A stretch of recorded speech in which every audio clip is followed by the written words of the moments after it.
શ્રીમદ ભગવદ્ ગીતા અધ્યયન સાથે પ્રત્યક્ષ અને પરોક્ષ રીતે જોડાયેલા આપ સૌ અધ્યયનશીલ ગીતા પ્રેમી અને જિજ્ઞાસુ ભાઈ બહેનોને સાનુનય જય શ્રી કૃષ્ણ.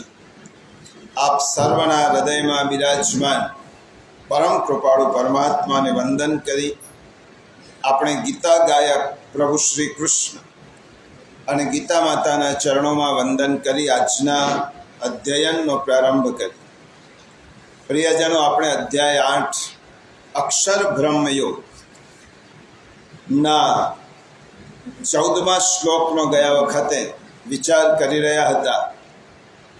14મા શ્લોકનો પૂર્વાર્ધ એટલે પહેલું ચરણ આપણે સમજ્યા હતા. જીવાત્મા અને પરમાત્મા વચ્ચેનો યોગ સાધવાનું કાર્ય શ્રીમદ ભગવદ્ ગીતા કરે છે, તેનું માર્ગદર્શન આપે છે.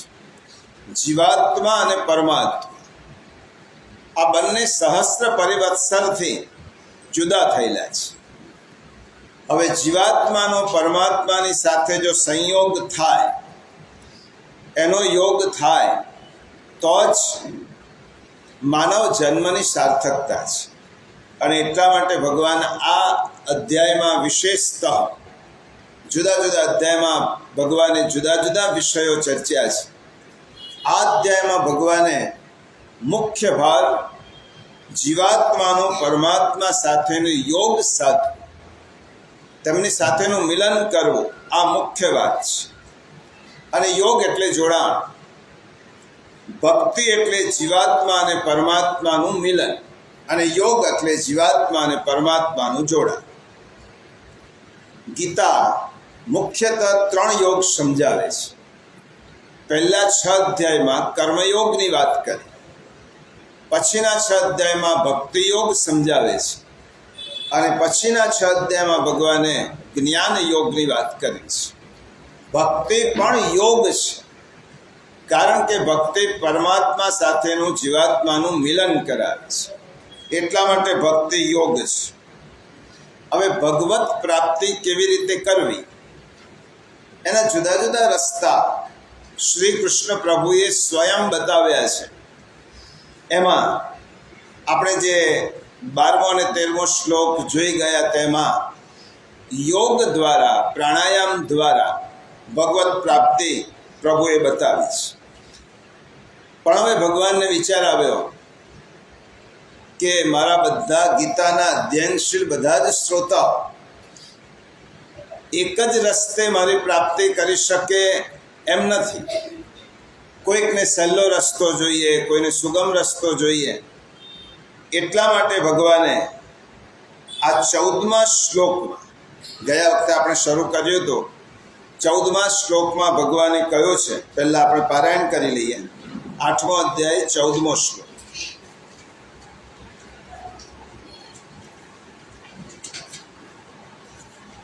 PAN number 133. અનન્યચેતઃ સતતં યો માં સ્મરતિ નિત્યશઃ તસ્યાહં સુલભઃ પાર્થ નિત્યયુક્તસ્ય યોગિનઃ. હે પૃથાપુત્ર, જે માણસ મારામાં અનન્ય ચિત્ત થઈને સદાય નિરંતર મુજ પુરુષોત્તમને સ્મરે છે, એ નિત્ય નિરંતર મારામાં જોડાયેલા યોગીને માટે હું સુલભ છું, એટલે કે એને સહજ રીતે મળી જાઉં છું. ભગવાને આ શ્લોકમાં ખૂબ જ સરળ રસ્તો બતાવ્યો છે. કોઈકને એમ થાય કે અમે તો આટલા મોટા કઠિન રસ્તા ઉપર જઈ શકીએ એમ નથી, અમારી શારીરિક ક્ષમતા પણ એવી નથી કે આવો કઠિન માર્ગ અમે પસંદ કરીએ. એટલા માટે ભગવાને સુલભ રસ્તો બતાવ્યો, એકદમ સરળ રસ્તો. આના કરતાં ભગવાનની પ્રાપ્તિનો સરળ રસ્તો બીજો હોઈ શકે જ નહીં. એના માટે ભગવાને શું કહ્યું? પહેલું એમ કહ્યું, અનન્ય ચિત્તથી, અનન્ય ચેતા સતતમ. જે વ્યક્તિ અનન્ય ચિત્તથી મારામાં નિરંતર મુજ પરમાત્માને સ્મરે છે, એટલે બે વસ્તુ ભગવાને સ્પષ્ટ કરી છે. ગીતાનો ગાયક જીવાત્મા નથી, મુજ પરમાત્માને સ્મરે છે.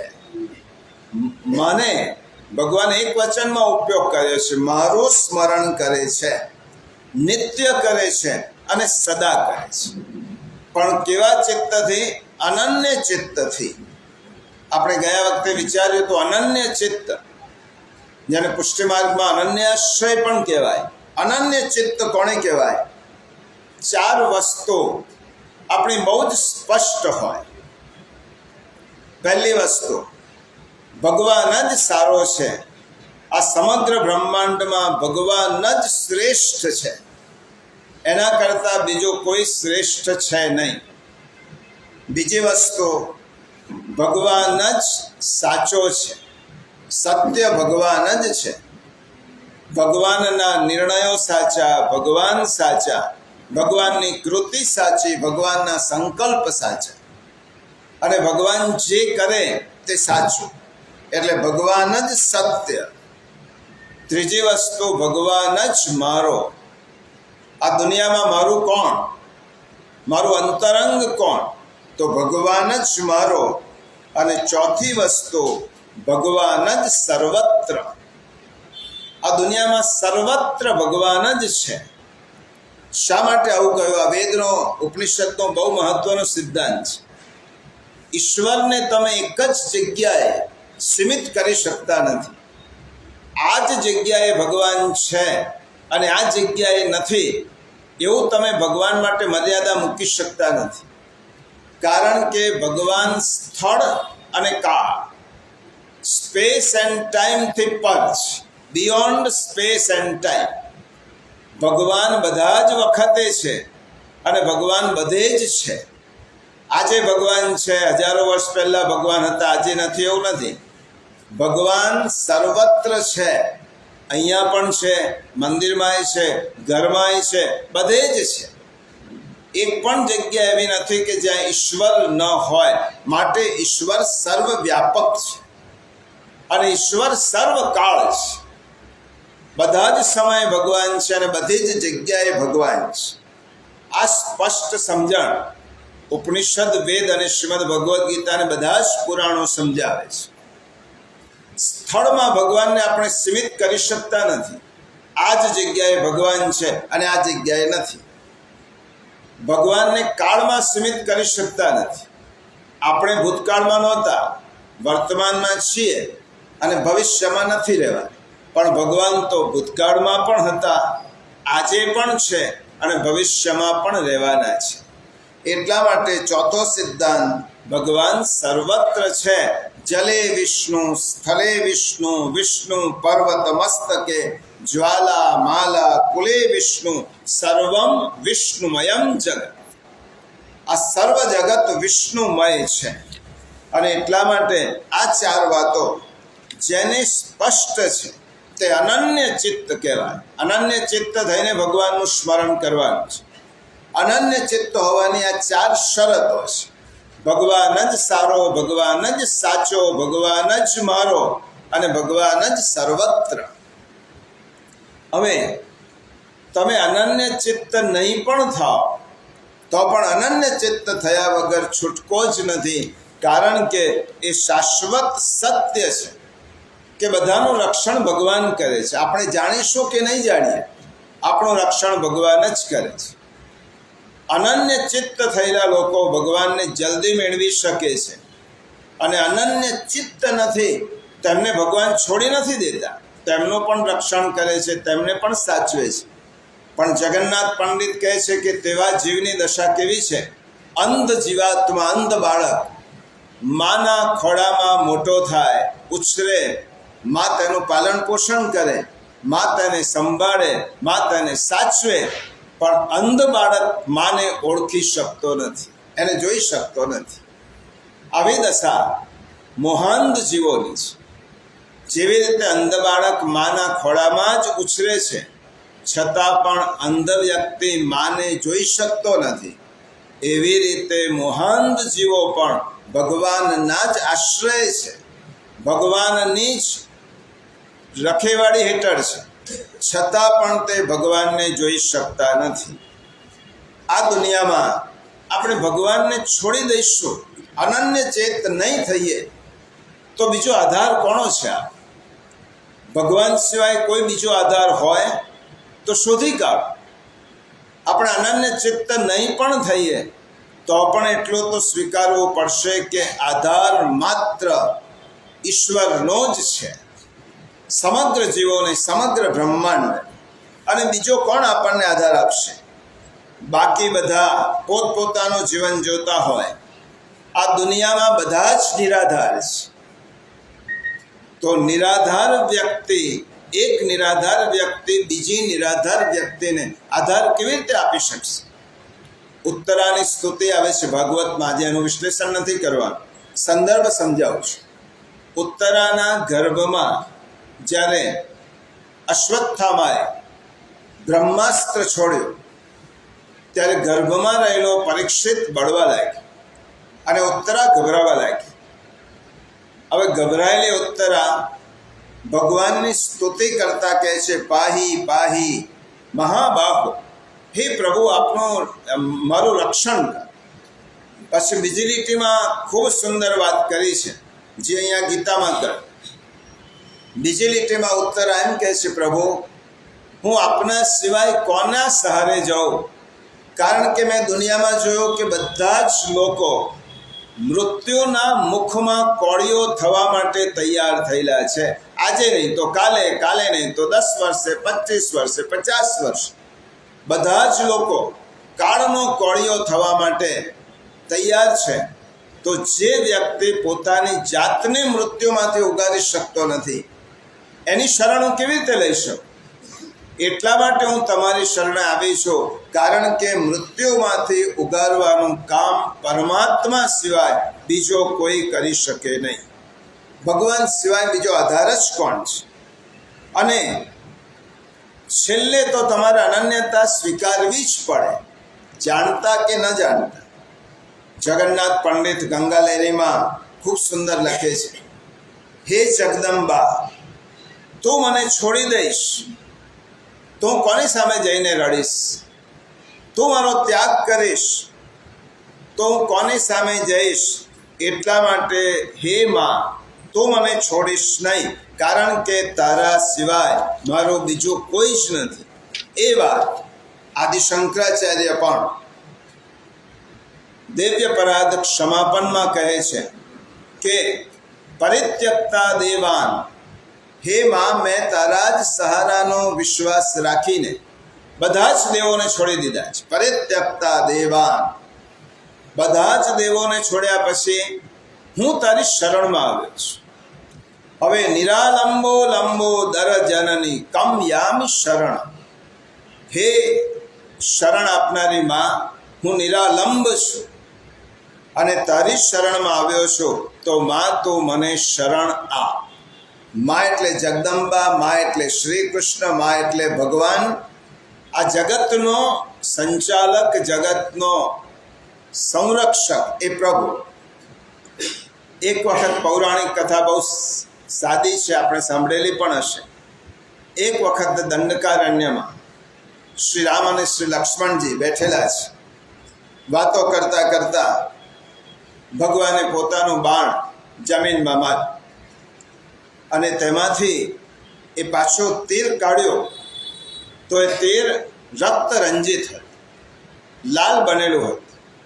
પ્રભુ રામને થયું કે આ તીર જમીનમાં માર્યો છે અને લાલ થયેલો છે, તો કોઈ જમીનમાં કોણે વાગ્યું હશે આ તીર? એમ કરીને જમીન ખોદી અને જમીન ખોદતા જ એક ઘવાયેલો દેડકો જમીનમાંથી નીકળ્યો. પ્રભુ રામે દેડકાને હાથમાં લીધો, રક્તધારા વહી રહી છે, હજી સચેતન છે, અને દેડકાને હાથમાં પ્રભુ લે છે અને પૂછે છે, તારો તો તને કોઈ પણ તકલીફ આપે તો ડ્રાઉં ડ્રાઉં કરવાનો તારો સ્વભાવ છે. તને કોઈ પણ મુશ્કેલી આવે ત્યારે તરત જ તું બોલે છે, તો તને મારો તીર વાગ્યો તો તારા મોઢામાંથી આવો શબ્દ કેમ ના નીકળ્યો? ડ્રાઉં ડ્રાઉં તો હું ચેતી જતો, મને ખબર પડતી કે મારું તીર કોઈને વાગ્યું છે. દેડકાએ બહુ સુંદર જવાબ આપ્યો, પ્રભુ, જ્યારે દુનિયાના બીજા લોકો મારતા હોય ને ત્યારે તમે રક્ષણ કરો એટલા માટે હું તમારું નામ લઉં છું, પણ જ્યારે તીર જ તમારું વાગ્યું છે તો પછી કોનું નામ લો? બીજા લોકો મારે ત્યાં રામને યાદ કરો, પણ રામનું જ તીર વાગ્યું હોય તો બીજા કોણે યાદ કરો? એટલા માટે ઈશ્વર અનન્ય છે, અનન્ય ચેતા. અને ભગવાન શું કહે છે? આવો અનન્ય ચિત્ત વ્યક્તિ, આપણે ન ધારીએ તો એ અનન્ય ચિત્ત રહ્યા વગર છૂટકો નથી. કારણ કે આશરો તો એક જ છે, સહારો તો એક જ છે. અને એટલા માટે ભગવાન કહે છે નિત્ય યોગી માટે હું સુલભ છું. કયા નિત્ય યોગી માટે? અહીંયા ભગવાને એક શબ્દનો પ્રયોગ કર્યો છે, પાર્થ. અનન્ય ચેતા સતતમ યોવામ સ્મરતિ નિત્યસઃ તસ્યાહમ સુલભ પાર્થ. હે પાર્થ, હે અર્જુન, એના માટે હું સુલભ છું. આ સંબોધન શા માટે ભગવાને કર્યું હશે? બધા શ્લોકમાં ભગવાન સંબોધન નથી કરતા. ભગવાનના બધા જ સંબોધનો બહુ જ સૂચક છે. ગીતાનું અધ્યયન કરતાં કરતાં કેટલીક વાતો તો બહુ સ્પષ્ટ થવી જ જોઈએ. જે અધ્યયનશીલ વ્યક્તિઓ છે, તમે બહુ સૌભાગ્યશાળી લોકો છો કે તમને ગીતાનું અધ્યયન કરવાની વૃત્તિ થઈ. અને ગીતાનું અધ્યયન કરવાની વૃત્તિ થવી એ ભગવદ કૃપા વગર શક્ય નથી. કારણ કે આ ભગવાનની વાણી છે, અને ભગવાનની વાણી આપણને સાંભળવાની ઈચ્છા થાય, સાંભળીને તેનું ચિંતન કરવાની ઈચ્છા થાય, સમજવાની ઈચ્છા થાય. ઈશ્વરની કૃપા વગર શક્ય નથી.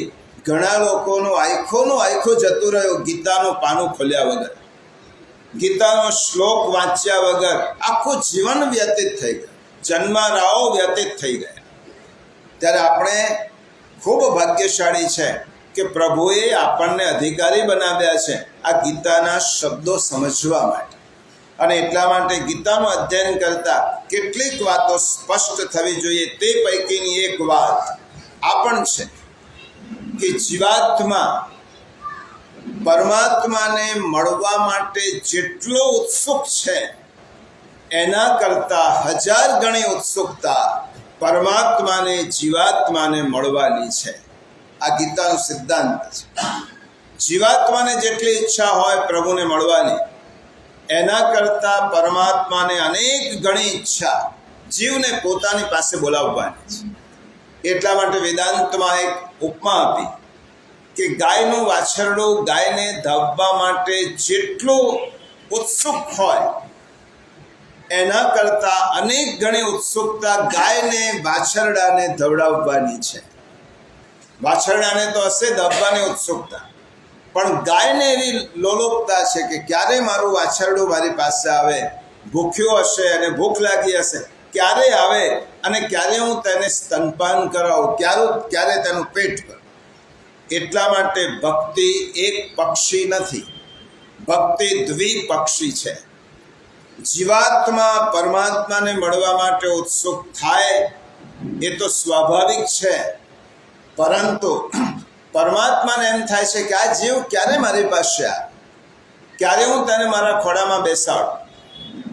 અને ભગવાનનો અનંત જન્મારાથી પ્રભુ આપણને બોલાવે છે, અનંત જન્મારાથી, તું મારી પાસે આવ, તું મારી પાસે આવ. અનંત જન્મારાઓથી આપણને મળવા માટે ઈશ્વર તૈયાર થઈને જ બેઠો છે. કેટલાય જન્મારાથી. જેવી રીતે મેળામાં ખોવાયેલું બાળક વિખોટો પડી ગયો હોય અને બાળકને ખબર નથી કે મારી માં કોણ છે, ક્યાં છે, એ તો મેળાની વસ્તુઓ જોઈ અને તેમાં પાછો ખોવાઈ જાય છે કે રમકડા જુએ છે, આ જુએ છે, કોઈ મળ્યું તેને ખાવાનું આપ્યું. પરંતુ માં, વિખોટી પડેલી માં પોતાના બાળકને મળવા માટે ઉત્સુક છે. ક્યારે મારું બાળક મળે, ક્યાં હશે. એવી રીતે આપણે જીવાત્મા પરમાત્માથી દુનિયારૂપી મેળામાં છૂટા પડી ગયા છે. અને ભગવાન આપણને મળવા ઉત્સુક છે, પરંતુ આપણે દુનિયાની મોહજાળમાં એટલા બધા રત રહીએ છીએ. શ્રી મહાપ્રભુજી કહે છે, હજારો વર્ષથી વિખૂટા પડ્યા છે એ હકીકત છે, પણ દુઃખ તેનું છે કે આપણે માથી વિખૂટા પડ્યા છે તેનું જ્ઞાન નથી, તેની પણ સમજણ નથી કે હું માથી છૂટો પડ્યો છું. એ જ ગીતામાં કહે છે, અને ભગવાને ગીતામાં આજ્ઞા કરી છે. ગીતાનો આ સિદ્ધાંત બહુ સમજવા જેવો છે. હું જ મળવા માટે ઉત્સુક છે એમ નહીં, ભગવાન મને મળવા માટે ઉત્સુક છે. અને એક જ આજ્ઞા ગીતામાં ભગવાને 2 વાર કરી છે. એક જ શ્લોક, ગીતાના 700 શ્લોકમાં એક શ્લોક એવો છે કે 2 વખત આવે છે. એક ચરણનો ફેર છે, 2 વખત આવે છે. ક્યારે આવે છે કે અડધી ગીતા પૂરી થાય ત્યારે, 9મો અધ્યાય પૂરો થાય ત્યારે જે શ્લોક આવે છે તે જ શ્લોક 18મો અધ્યાય પૂરો થવાની તૈયારીમાં છે અને ભગવાન પાછો એ જ શ્લોક બોલ્યા છે. એક ચરણનો ફેર છે. કયો શ્લોક છે જુઓ, 9મો અધ્યાય 34મો શ્લોક, પાન નંબર 151. 9મા અધ્યાયના 151 પાન, 34મો શ્લોક, 9મો અધ્યાય. ભગવાને શું કહ્યું છે? 9મા અધ્યાયમાં અડધી ગીતા પૂરી થઈ અને ભગવાને એમ કહ્યું, મન મના ભવ મદ ભક્તો મદ્યાચી મામ નમસ્કુરુ મામે વૈશ્યસયુક્ત્વૈવમ આત્માનમ મત્તરાયણ. મારામાં મનને પરો. ભગવાન કહે છે આપણને, મારો ભક્ત બન, મારું પૂજન કરનારો થા, મને પ્રણામ કર. આ રીતે આત્માને મારામાં પરોવીને મારે પરાયણ થયેલો તું મને જ પામીશ. જો પરમાત્માને જો મળવાની ઈચ્છા ન હોય તો ભગવાન શા માટે આવી આજ્ઞા કરે? આપણે વિનંતી કરી છે ભગવાન, તો મન મના ભવમદ ભક્તો. ભગવાનને હજી સંતોષ ના થયો કે ગીતા પૂરી થાય ત્યારે ફરી પણ હું આ વાત કહું. એટલે ભગવાને 18મા અધ્યાયના 65મા શ્લોક, જ્યાં ગીતા પૂરી થવાની છે, પાન નંબર 281, 18મો અધ્યાયનો 65મો શ્લોક જુઓ. એ જ શ્લોક, છેલ્લું ચરણ જુદું. મન મના ભવ મદ ભક્તો મધ્યાચી મામ નમસ્કુરુ મામે વૈશ્યસી સત્યંતે પ્રતિજાને પ્રિયોષિ મે. હે અર્જુન, તું મારામાં મન પરોવનાર થા, મારો ભક્ત બની જા, મારું પૂજન કરનાર થા, મને પ્રણામ કર. આમ કરવાથી તું મને જ પામીશ. અને ભગવાને છેલ્લે પ્રતિજ્ઞા કરી, આ હું તારી સામે સત્ય પ્રતિજ્ઞા કરું છું, કેમ કે તું મને ઘણો પ્રિય છે. એનો અર્થ શું થયો? જીવાત્મા પરમાત્માને મળવા માટે જેટલો ઉત્સુક છે એટલો જ ઉત્સુક ભગવાન પણ, એનાથી પણ વધારે ઉત્સુકતા ભગવાને ને છે. આ શ્લોક જ્યારે આવશે ત્યારે તેનું વિવરણ જોઈશું. બહુ દૂર નથી હવે 9મો અધ્યાય, પણ એમાંથી એટલું સ્પષ્ટ છે કે જગતનો નાથ, બ્રહ્માંડનો અધિપતિ સ્વયં મને આમંત્રણ આપીને બોલાવે છે. આપણે એમ કહીએ કે આમંત્રણ વગર કોઈના ઘેર કેવી રીતે જવાય? ભગવાન તો એમના ઘરનું ખુલ્લું આમંત્રણ આપે છે, બધાને આપે છે. કોઈ એક વ્યક્તિને નથી આપતા, બધાને આમંત્રણ આપીને બોલાવે છે. પરંતુ ભગવાન શું માગે છે આપણી પાસે, અને આપણે ભગવાન પાસે શું માંગીએ છીએ? આપણે ભગવાનની પાસે ભોગ માંગીએ છીએ અને ભગવાન આપણી પાસે મને માગે છે. આટલો ફેર છે. ભગવાન એમ કહે છે કે તું મારી પાસે આવ, અને ભગવાન પ્રસન્ન થાય ત્યારે આપણે ભગવાનને શું કહીએ? ભગવાન મને ભોગ આપ, મને બંગલો આપ, મને ગાડી આપ, મને વૈભવ આપ, મને ઐશ્વર્ય આપ. આ બધું ભગવાનની પાસે માંગીએ છીએ. તો ભગવાનની માગણી અને આપણી માગણીમાં ફેર છે. આપણે ભગવાન પ્રસન્ન થાય તો ભોગ માંગીએ છીએ, અને ભગવાન આપણી પાસે એમ માગે છે, તું મારી પાસે આવ તો મારો થઈ જાય. એટલા માટે અહીંયા અર્જુનને પાર્થ શબ્દ સંબોધન અર્જુન માટે જ નથી કર્યું. આ એટલા માટે કહું છું, ઘણાને એમ કે પાર્થ કહ્યું એટલે અર્જુનને ભગવાન કહે છે. ભગવાન કોઈક એકને સંબોધીને કહેતા હોય, પરંતુ એ બધાને કહેતા હોય. જેવી રીતે ભ્રમર ગીતમાં રાધિકાજી ભ્રમરને ઉદ્દેશીને કહે છે, પણ કહેવાનું કોણે છે? કૃષ્ણ. ભ્રમરને ઉદ્દેશીને કહે છે, હે ભ્રમર, પણ કહે છે કોણે? કૃષ્ણને કહે છે, સંભળાવે છે કૃષ્ણ. એવી રીતે પુષ્ટિ માર્ગમાં મહાપ્રભુજી કહે છે, દમલા યહ માર્ગ તેરે લીએ પ્રગટ કિયો હોય. એનો અર્થ એમ નહીં કે દમલાજી માટે જ આ માર્ગ પ્રગટ કર્યો છે. મહાપ્રભુજીની પાસે દમલાજી છે, એટલા માટે મહાપ્રભુજીએ કહ્યું, દમલા તારા માટે આ માર્ગ પસંદ કર્યો છે, મેં ઉત્પન્ન કર્યો છે. ભગવાનની પાસે અર્જુન છે સામે, એટલા માટે સંબોધન કરવાનું હોય તો ભગવાન અર્જુનને જ કરે, હે પાર્થ. પરંતુ આ પાર્થ સંબોધન માત્ર અર્જુનનું નથી, આપણું પણ છે. અને એટલા માટે અર્જુન અને કૃષ્ણ એ મિત્ર છે. તમે જે સમય એમ સમજશો કે ગીતા અર્જુન માટે કહી છે, તો ગીતાના શબ્દો તમારી સાથે નહીં બોલે. પરંતુ જે સમયે તમે એમ માનશો કે ગીતાએ મને કહી છે, તો ગીતાના બધા જ શબ્દો તમારી સામે ખુલવા લાગશે. આ અર્જુનને જ કહી નથી, આ મને પણ કહી છે. એટલે અર્જુન અને કૃષ્ણ એટલે કોણ? જીવાત્મા અને પરમાત્મા. આ બંનેનું પ્રતીક છે અર્જુન અને કૃષ્ણ. અર્જુન આપણા બધાનું પ્રતીક છે અને પરમાત્મા તો કૃષ્ણ છે જ. યુદ્ધ એટલે જીવનનું સમરાંગ. માત્ર કુરુક્ષેત્રમાં યુદ્ધ થયું તેમ નહીં, જીવનનું સમરાંગણ છે, એ યુદ્ધ છે. કુરુક્ષેત્ર એટલે આપણી કર્મભૂમિ, જે આપણે કર્મ કરીએ છીએ તે. અને શ્રી કૃષ્ણ એટલે આપણી અંદર રહેલો પરમાત્મા ચૈતન્ય. એ સતત આપણને ટકોરે છે, સતત આપણને સંભાળે છે. એટલા માટે ગીતાનો ઉપદેશ માત્ર અર્જુન માટે નથી, આપણા સર્વ માટે છે.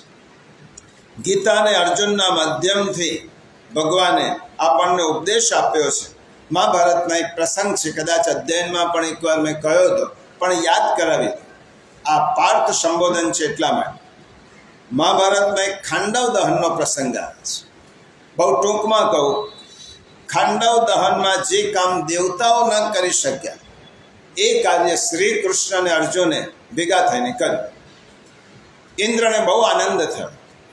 સ્વર્ગનો રાજા ઇન્દ્ર એ ભગવાનની પાસે આવે છે. કૃષ્ણ એ વખતે માનવ સ્વરૂપ છે, ઈશ્વર તો છે પણ માનવ સ્વરૂપે પ્રભુ છે અર્જુનની સાથે.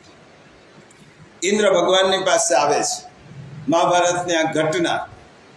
અને ઇન્દ્ર પ્રભુને કહે છે ને અર્જુનને કહે છે, વરાન વૃણીતમ તુષ્ટોસ્મિ દુર્લભા નપ્ય માનુષા. તમે મારું એટલું મોટું કામ કર્યું છે કે હું તમારા પર બહુ પ્રસન્ન થયો છું. તમે મારી પાસે એવું વરદાન માગી લો કે જે મનુષ્યને દુર્લભ હોય. તમે બે એવું વરદાન મારી પાસે માગો. સ્વર્ગના રાજા તરીકે ઇન્દ્ર મનુષ્ય રૂપ ધારણ કરનાર કૃષ્ણને કહે છે. અને તે વખતે કૃષ્ણ ભગવાને અર્જુનને ઇશારો કર્યો, અર્જુન પહેલો તો માગ. અને અર્જુને ભગવાન પાસે માગ્યું, ઇન્દ્ર પાસે માગ્યું, દિવ્ય શસ્ત્રોની પ્રાપ્તિ થાય. કારણ કે અર્જુન આપણો પ્રતિનિધિ છે, પોતાનો સ્વાર્થ પહેલો જુએ. અને અર્જુને પ્રભુ પાસે, આ ઇન્દ્ર પાસે શું માગ્યો? પોતાનું પરાક્રમ માગ્યું. મને દિવ્ય અસ્ત્રો આપો. ધનુર્ધારી હતો, શૌર્યવાન હતો, એટલા માટે દિવ્ય અસ્ત્રો પ્રાપ્ત થાય. ઇન્દ્રએ તેનો ઉપાય બતાવ્યો. હવે કૃષ્ણનો વારો હતો. હવે ઇન્દ્ર રાહ જોઈને બેઠો છે કે જગતનો નાથ મારી પાસે કંઈક માગે અને તેને હું આપું. એમને તો કશું દુર્લભ નથી, પરંતુ કૃષ્ણ મારી પાસે માગે. અને કૃષ્ણને માગ્યો. કૃષ્ણને વરદાન આપતા પણ આવડે અને વરદાન માગતા પણ. કોણે કેવું વરદાન આપવું એ કૃષ્ણ જાણે, અને કેવું વરદાન માગવું તે કૃષ્ણને ખબર. ભગવાનને મહાભારતમાં વરદાન માગવાની તક 2 વાર મળી છે. એક ખાંડવ દહનના પ્રસંગે ઇન્દ્ર પાસેથી અને મય દાનવ પાસે. આપણે આ પહેલો પ્રસંગ જ લઈએ છીએ. બંને વખતે શ્રી કૃષ્ણ ભગવાને પોતાના માટે કશું જ માગ્યું નથી. હવે ઇન્દ્ર રાહ જુએ છે, કૃષ્ણ મારી પાસે માગે અને ભગવાને શું માગ્યું? મહાભારતના 1/4 શ્લોક છે. એ શ્લોક આખા મહાભારતનો સાર છે. જીવાત્માની પરમાત્મા પ્રત્યેની દ્રષ્ટિ શું છે? અને શ્રી કૃષ્ણ ભગવાને માગ્યો, હે ઇન્દ્ર, તું મારા પર પ્રસન્ન થયો હોય અને તે મને કહ્યું હોય કે મનુષ્યને દુર્લભ બને એવું વરદાન માગ, તો હું તારી પાસે માગું છું, પ્રીતિમ પાર્થેન શાશ્વતીમ, મને અર્જુનની સાથેની શાશ્વત મૈત્રી આપ. હે ઇન્દ્ર, અર્જુનની સાથેની શાશ્વત મૈત્રી મને તું આપ. અને આ સાંભળ્યા પછી અર્જુનના રૂવાટા અદ્ધર થયા, આંખમાંથી અશ્રુધારા વહેવા. ભગવાન, વરદાન તો મને પણ માગવાનું, પણ હું જીવાત્માનો પ્રતિનિધિ, મેં એવું ન માગી શક્યો. કૃષ્ણ સાથેની મારી શાશ્વતી પ્રીતિ આપ. મેં તો મારા સ્વાર્થનું માગ્યું, પરંતુ તમે એ માગ્યો, મારી સાથેની પ્રીતિ માગી. આ પાર્થ શબ્દ મહાભારતમાં ભગવાને પ્રયોજ્યો છે. અર્જુનની સાથેની પ્રીતિ જ નથી માગી, જીવાત્મા સાથેની પ્રીતિ માગી છે. શાશ્વત પ્રીતિ છે. અર્જુન તો નશ્વર છે, આજે છે ને કાલે નથી. તો ભગવાને મૈત્રી માગી, શાશ્વત મૈત્રી મને આપ અર્જુન સાથે. પાર્થનો એક અર્થ થાય પૃથા, પુત્ર એટલે અર્જુન. પૃથા, કુંતી માટે પૃથા શબ્દ વપરાય. અને પાર્થનો બીજો અર્થ કર્યો છે પૃથ્વી, એટલે વિસ્તીર્ણ. વિસ્તીર્ણ, પૃથાનો અર્થ થાય વિસ્તીર્ણ એટલે પૃથ્વી, અને પૃથ્વીનો પુત્ર એટલે આપણે બધા જ. વયમ સર્વે પૃથિવ્યામ પુત્ર. આપણે બધા જ કોના પુત્રો છે? તો પૃથ્વીના પુત્રો છે. શંકરાચાર્ય કે પૃથિવ્યામ પુત્રાસ્તે જનની બહવ સંતિ શરણ. આપણે બધા કોના પુત્રો છે? પૃથ્વીના પુત્ર છે. તો પાર્થ શબ્દ માત્ર અર્જુન માટે નહીં, પાર્થ શબ્દ આપણા બધા માટે વપરાયો છે. અને ભગવાને કોની સાથે મૈત્રી માગી? આપણી સાથે. હે ઇન્દ્ર, તું મને જીવાત્મા સાથેની શાશ્વત મૈત્રી આપ. અને એ વરદાન ઇન્દ્રએ ભગવાનને આપ્યો, અને ભગવાન એ શાશ્વત પ્રીતિ આજ સુધી જાળવી શક્યા છે. નહીં તો આપણે કોણ ઉઠાડે, કોણ પચાવે, આપણે કોણ સંભાળે? આ શાશ્વત પ્રીતિ ભગવાનની જો આપણી સાથે ન હોય તો આપણે કપરા કાળમાં, કપરી પરિસ્થિતિમાં 80-90 વર્ષ સુધી જીવી શકીએ. કોણ જીવાડે છે? અને ભાગવતમાં તો કથા આવે છે જીવાત્મા અને પરમાત્માની મિત્રતા. એ અત્યારે કરવાની નથી. ઇન્દ્રનું આ વરદાન ફળ્યું છે. અને ભગવાન કહે છે, તસ્યાહમ સુલભ પાર્થ. બીજી લીટી આ શ્લોકની, હે પાર્થ, હું પ્રત્યેક મનુષ્ય માટે સુલભ છું, સરળ છું, તેને સહજ રીતે મળી જાઉં છું. પણ શું કરવું પડે? એટલે ભગવાને કહ્યું, અનન્ય ચેતા સતતમ યોમામ સ્મરતિ. જે મારું સ્મરણ કરે છે. જો સહેલામાં સહેલો રસ્તો, ભગવાને એવો રસ્તો બતાવ્યો છે, સ્મરણ. સ્મરણનો અર્થ શું થાય? સ્મરણ ભક્તિ પણ છે. નવધા ભક્તિમાં સ્મરણ ભક્તિ ત્રીજી ભક્તિ છે. શ્રવણમ કીર્તનમ વિષ્ણુ, સ્મરણમ પાદસેવનમ, અર્ચનમ વંદનમ દાસ્યમ, સખ્યમ આત્મનિવેદનમ. આ નવધા ભક્તિ. એમાં ત્રીજી ભક્તિ છે સ્મરણ ભક્તિ. અને કલયુગમાં ભગવત પ્રાપ્તિ માટે સરળતમ રસ્તો હોય તો સ્મરણ સિવાય બીજો કોઈ રસ્તો નથી. કારણ કે સ્મરણ ભક્તિ એવી છે, એમાં કોઈ વિધિની જરૂર નથી, એમાં કોઈ બ્રાહ્મણની જરૂર નથી, એમાં કોઈ જ્ઞાનની જરૂર નથી, એમાં કોઈ સ્થળની જરૂર નથી, એમાં કોઈ કાળની જરૂર નથી, એમાં કોઈ પવિત્રતાની જરૂર નથી. તમે સ્મરણ કોઈ પણ સ્થિતિમાં, કોઈ પણ જગ્યાએ બેસીને કરી શકો છો.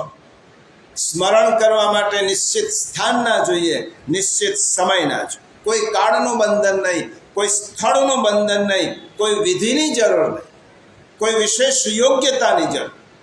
અને સ્મરણ થઈ શકે માત્ર કોઈ પણ પ્રકારથી ભગવાનના નામનું આલંબન લઈ સ્મરણ કરવાનું ભગવાને કહ્યું છે. કીર્તનની વાત પછી આવશે, અહીંયા સ્મરણની વાત છે.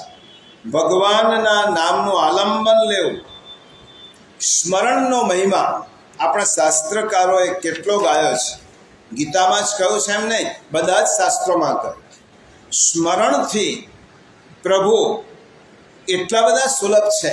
આપણે એમ લાગે કે યોગ કરવા માટે વહેલું ઉઠવું પડે, ધ્યાન કરવું પડે, પ્રાણાયામની પ્રક્રિયા કરવી પડે, યજ્ઞ યાગાદી કરવા પડે, બ્રાહ્મણોને બોલાવવા પડે, દાન આપવું પડે. ભગવાને એકદમ સહેલો રસ્તો કહ્યો, તસ્યાહમ સુલભ પાર્થ. હે અર્જુન, હે જીવ, તારા માટે હું મળવો એકદમ સરળ છું, માત્ર તું મારું સ્મરણ કર. સ્મરણનો મહિમા મહાભારતમાં વિષ્ણુ સહસ્ત્ર નામની રચના આપણે જગ્યા ઉપર જઈએ છે, બાણગંગા ઉપર. બાણગંગા ઉપર ભીષ્મ પિતામહે વિષ્ણુ સહસ્ત્ર નામની રચના કરી અને એ વિષ્ણુ સહસ્ત્ર નામમાં ભગવાનના 1000 નામ બોલ્યા છે. અને તેમાં પહેલું શું કહ્યું ભીષ્મ પિતામહે?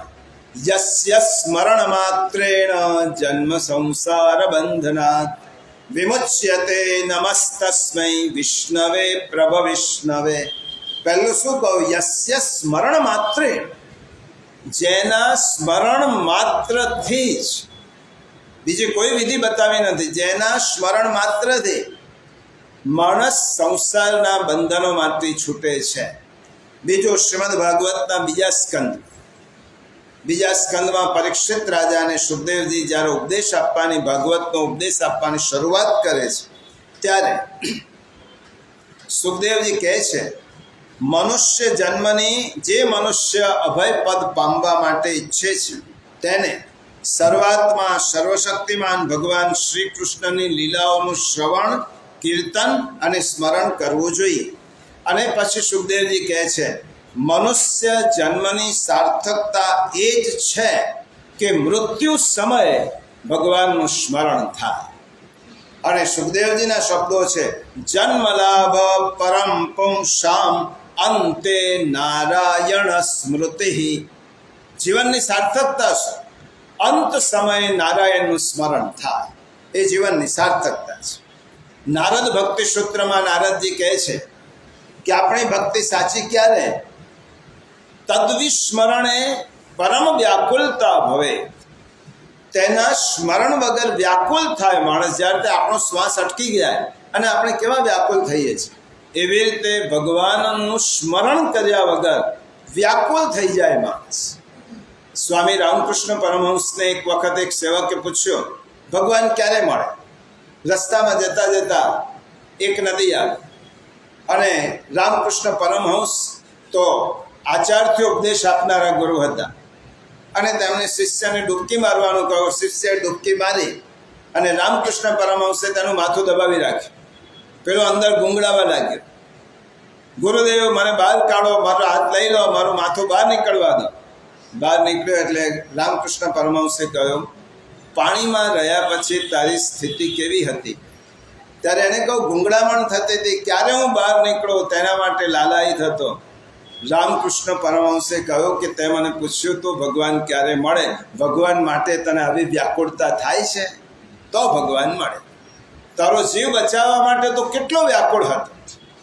આવી વ્યાકુળતા તદ્વિસ્મરણે પરમ વ્યાકુળતા ભવે. નારદજી કહે છે, તેમનું એક ક્ષણ પણ વિસ્મરણ થાય ગોપિકાઓની જેમ તો પરમ વ્યાકુળતા થાય.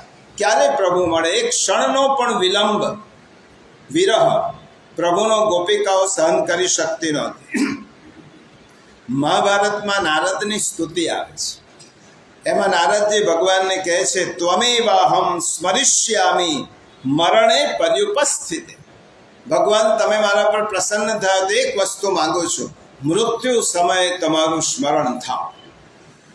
સ્મરણનો મહિમા મહાભારતમાં છે, ભાગવતમાં છે, તુલસીકૃત રામાયણમાં ગોસ્વામીજીએ કહ્યું છે, કહ હનુમંત વિપત્તિ પ્રભુ સોઈ જબ તવ સુમિરન ભજનન હોય. વિપત્તિ કોને કહેવાય? હનુમાનજી કહે છે, વિપત્તિ એને કહેવાય જ્યારે તમારું સ્મરણ ભૂલાઈ જાય ત્યાં. એટલે કુંતા સ્તુતિમાં સ્તુતિ આવે છે, કુંતાજી ભગવાનની પાસે દુઃખો માગે છે. ભગવાન પૂછે છે કે આટલા બધા દુઃખો માગો છો, હજી સંતોષ થયો નથી? કુંતાજી કહે છે, મને દુઃખ સાથે કોઈ પરવા લેવા દેવા નથી. મને તો દુઃખમાં તમારું સ્મરણ થાય છે, એટલા માટે હું દુઃખમાં, સુખમાં તમારું સ્મરણ થતું નથી. તો સ્મરણ, તમારું સ્મરણ વિસરાય એ જ સાચી વિપત્તિ. હનુમાનજી કહે છે જે ક્ષણે તમારું સ્મરણ ભૂલાઈ ગયો એ વિપત.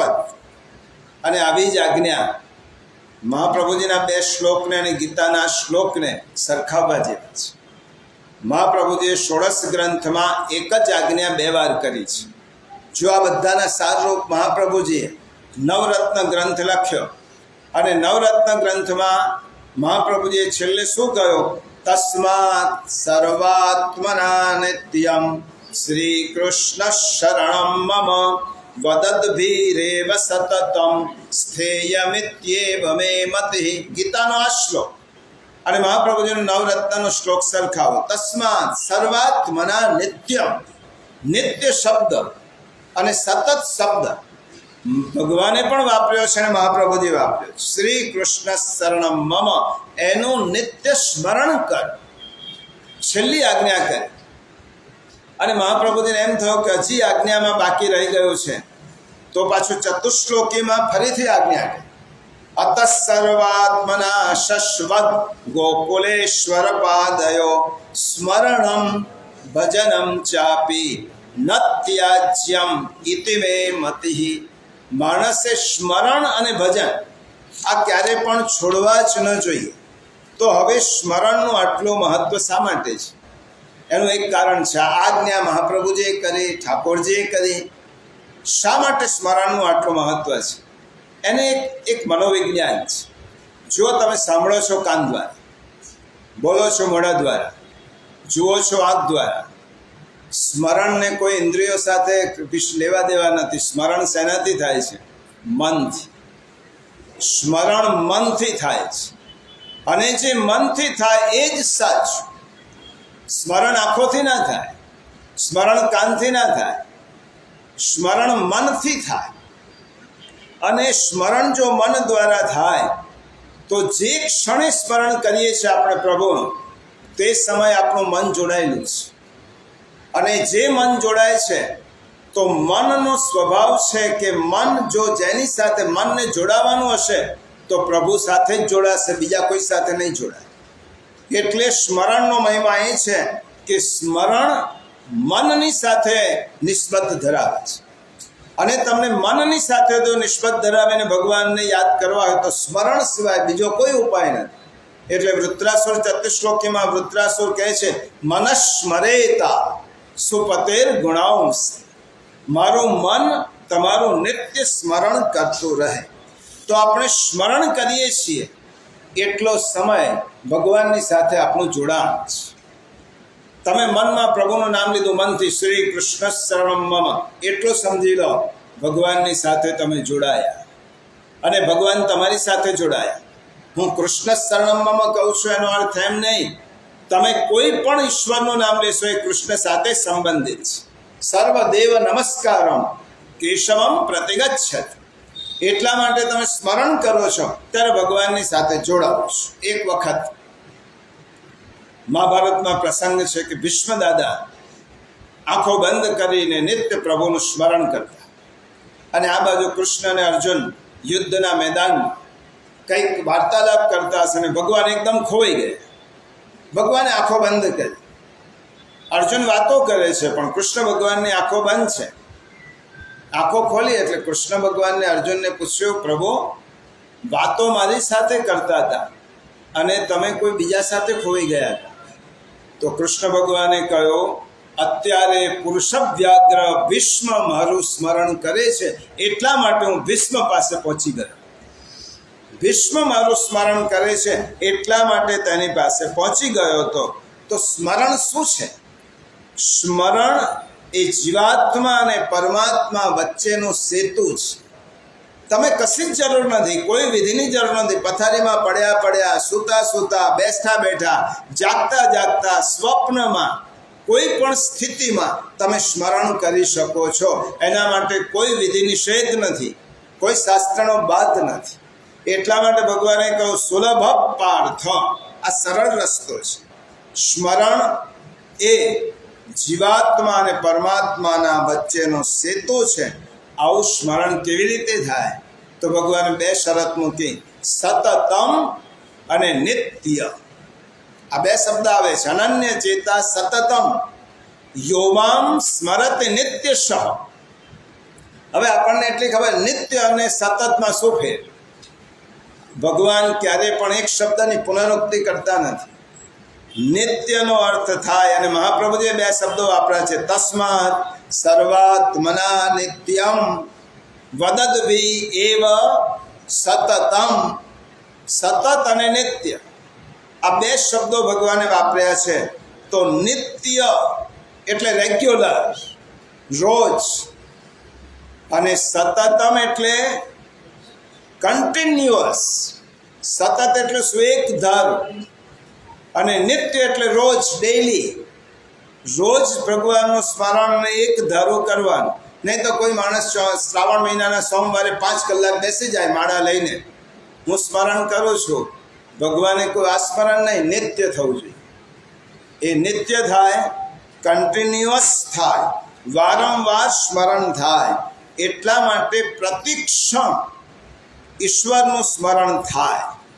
એને ભગવાને કહું નિત્ય થાય અને સતત થાય. હવે પ્રતિક્ષણ જેનું સ્મરણ, પ્રતિક્ષણ શા માટે કરવાનું?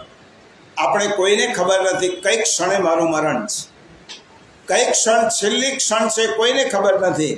તો દરેક ક્ષણે ભગવાનનું સ્મરણ કરવાનું, કારણ કે પ્રત્યેક ક્ષણ છેલ્લી ક્ષણ હોઈ શકે છે. એટલા માટે સતત અને નિત્ય કરવાનું. નહીં તો રામાયણમાં તુલસીદાસે કહ્યું છે કે નિત્ય સ્મરણ નહીં કરો તો ગોસ્વામીજી કહે છે, જન્મ જન્મ મુનિ જતન કરાહી અંત રામ કહી આવત નાહી. જીવનભર રામનું નામ લીધું પણ છેલ્લે જ ચૂકી ગયા. 99 રન કર્યા અને 1 રન માટે ચૂકી ગયા, સેન્ચુરી ગઈ. એટલા માટે જન્મ જન્મ મુનિ જતન કરાહી અંત રામ કહી આવત નાહી. એમને એમ ભગવાન અંત સમય આવતા નથી. નિત્ય સ્મરણ એ જીવાત્માના સ્વરૂપને બદલી શકે છે. આ નિત્ય સ્મરણ કરો ત્યારે તમારું સ્વરૂપ બદલાઈ જાય. કેવી રીતે? બહુ ટૂંકમાં કહું દ્રષ્ટાંત, કારણ કે આ શ્લોકને આજે વિરામ આપવાનો છે 5-7 મિનિટ, કારણ કે હજી આપણે બહુ લાંબી સફર કરવાની છે. અને નિત્ય સ્મરણથી આપણું સ્વરૂપ બદલાય. ત્રિજટા સીતા માતા અશોક વાટિકામાં બેઠેલા છે. ત્રિજટા નામની એક રાક્ષસ સીતાને દીકરી માને છે અને એનો બધો સાર સંભાળ રાખે છે. ત્રિજટા એક વખત સીતા માતાને પૂછ્યું, જનક નંદિની, તો રામ રામ રામ રામ રામ કર્યા કરે છે, હું જોઉં છું આવી ત્યારથી દિવસ રાત રામનું સ્મરણ કરે છે. મને એ ચિંતા થાય છે કે ન્યાય સૂત્ર એમ કહે છે કે તમે સતત જેનું સ્મરણ કરો ને એના જેવા થઈ જાઓ. તો રામ રામ કરે છે અને તું રામ બની જઈશ, તો રામ અહીં લડાઈ કરીને આવશે તો લઈ કોણે જશે? તો આખો દિવસ રામ રામ રામ કરે છે અને ઈશ્વર જ્યારે ચડાઈ કરીને આવશે તો તું રામ બની ગઈ હોઈશ. કારણ કે ન્યાયશાસ્ત્ર અને જીવશાસ્ત્ર એમ કે કીટ ભ્રમર ન્યાય.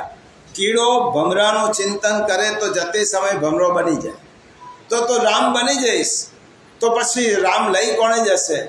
સીતાજીએ ખૂબ સુંદર જવાબ આપ્યો છે, અહીંયા હું રામ રામ કરું છું અને ત્યાં મારા પ્રભુ મને યાદ કરે છે. જો હું અહીં રામ બની જઈશ તો ત્યાં રામ સીતા બની જશે. પછી એમને લડાઈ કરવાની જરૂર નથી. રાવણને મારીને હું સીતા પાસે પહોંચી જઈશ. આ કીટ ભ્રમર ન્યાય. રામ સતત સ્મરણ એ તમારું અંદરનું કલેવર બદલી નાખે છે. રાસ પંચાધ્યાયમાં 2 અદ્વૈતના સિદ્ધાંતના સમર્થક સુખદેવજીએ રાસ પંચાધ્યાયમાં 2 તત્વની વાત કરી જ નથી, એક જ તત્વ કહે. અહીંયા ગોપી જુદી છે જ નહીં, ગોપી કૃષ્ણ જ બની ગઈ છે. કારણ કે ગોપીએ જીવનભર કૃષ્ણનું સ્મરણ કરી અને ગોપીનું ચિત્ત આખું કૃષ્ણમય બની ગયું છે. દેખાવમાં સ્ત્રી છે પરંતુ તે અંદર કૃષ્ણ જ બની ગઈ છે. માટે તો નરસિંહ મહેતાએ કહ્યું, બ્રહ્મ લટકા કરે બ્રહ્મ પાસે. રાસમાં 2 વ્યક્તિ છે જ નહીં, ગોપી અને કૃષ્ણ જુદા છે જ નહીં. ગોપી જ્યારે કૃષ્ણ જ બની જાય ત્યારે જ કૃષ્ણ તેની સાથે રાસ રચે, નહીં તો કૃષ્ણ બીજા સાથે રાસ રચતા નથી. એટલા માટે સ્મરણનો આ મહિમા છે. હવે છેલ્લો પ્રશ્ન થાય આપણને આ શ્લોક વાંચીને કે આ તો બહુ અઘરું કામ છે. ભગવાન કે જે સહેલો રસ્તો છે, પણ નિત્ય સ્મરણ, સતત સ્મરણ આ સુલભ રસ્તો કેવી રીતે છે? ત્યારે આનો ઉપાય શું? આનો ઉપાય શ્રી મહાપ્રભુજીએ ગંગાસાગર બેઠકમાં ચૈતન્ય મહાપ્રભુ સાથેના વાર્તાલાપમાં સમજ્યા. એક વખત ગંગાસાગર બેઠકજી પર શ્રી મહાપ્રભુજી અને ચૈતન્ય મહાપ્રભુજી સમકાલીન હતા. તેમનો સમાગમ થયો. બહુ પ્રસન્ન બંને મહાપુરુષો, એક કીર્તન ભક્તિના આચાર્ય અને એક સ્વયં ભગવદાવતાર, આ બંને વચ્ચે સત્સંગ થયો. સત્સંગમાં ઘણી બધી વાતો થઈ. ચૈતન્ય મહાપ્રભુજી અનેક વાતો મહાપ્રભુજીને પૂછી છે. મહાપ્રભુજી સુંદર રીતે જવાબ આપ્યા છે. હવે ચૈતન્ય મહાપ્રભુજીએ કહ્યું, મેં મારા સેવકોને, આ બનેલી ઘટના છે, ગંગાસાગર બેઠક ચરિત્રની ઘટના છે, અને ચૈતન્ય મહાપ્રભુજી સાથે આચાર્ય વલ્લભાચાર્યજીનો આ સત્સંગ થયો છે. અને તે વખતે ચૈતન્ય મહાપ્રભુજીએ કહ્યું, મેં મારા સેવકોને એક આજ્ઞા કરી છે કે તમે રોજ નિયમ પ્રમાણે 1.25 લાખ મંત્રનો જપ કરશો તો એ સ્મરણના કારણે તમારા બધા જ દોષો દૂર થશે અને ઈશ્વરના તમને દર્શન થશે. મહાપ્રભુજીએ પૂછ્યું, 1.25 લાખ જ? એ મેં આજ્ઞા કરી છે, પરંતુ મહાપ્રભુજીએ કહ્યું, મેં મારા સેવકોને જુદી આજ્ઞા કરી છે કે આ કરાલ કલિયુગ કાળમાં એક ક્ષણ પણ તમે જો ઈશ્વરના સ્મરણ વગર રહેશો તો આસુરાવેશ તમારામાં પ્રવેશ કરી જશે, તમારામાં રાક્ષસ ભાવ પ્રવેશ કરશે. એટલે મેં મારા સેવકોને કહ્યું છે, સર્વાત તસ્માત સર્વાત્મના નિત્યમ શ્રી કૃષ્ણ શરણમ મમ. નિત્ય બોલ, હંમેશા બોલ.